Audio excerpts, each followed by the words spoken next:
Now, this is my favorite quote of all time. And it's wonderful we have a Cambridge professor here. This was a Cambridge philosopher, a famous one, named Bertrand Russell, won the Nobel Prize.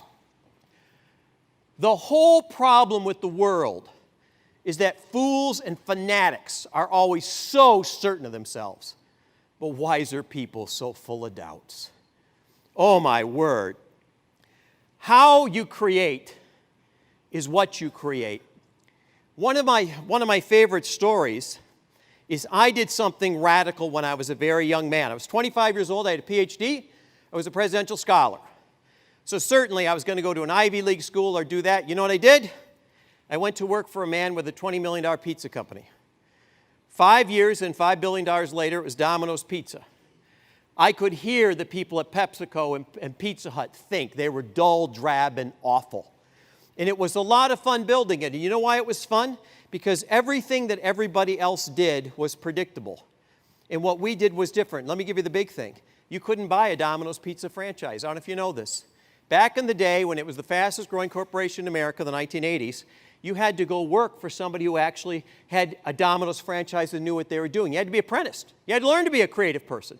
Just like the old guilds of Europe, you had to learn to be a goldsmith, right? And we gave you your first store, and no one knew what hit them.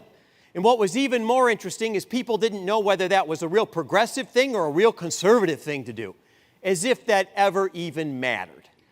Another example of this, when I was at Domino's, I was brought into a group called AIS, Applied Integrated Systems. Those of you who are youngsters, there was a day before the internet. And I happened to be an advisor to Apple when Steve Jobs was being pushed out the first time. And Apple had a problem.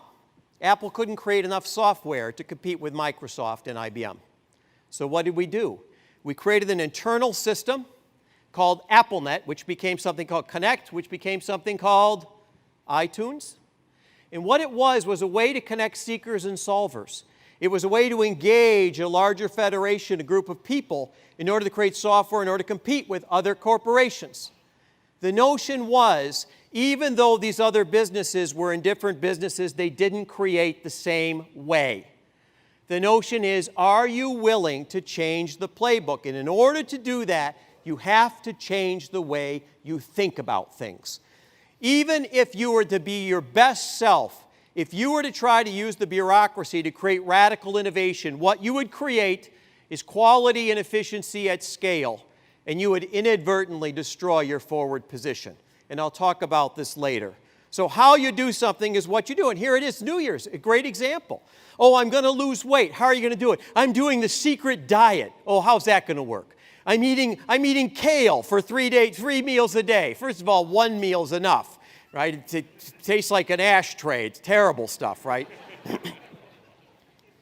You know, in order to lose weight, you got to do what?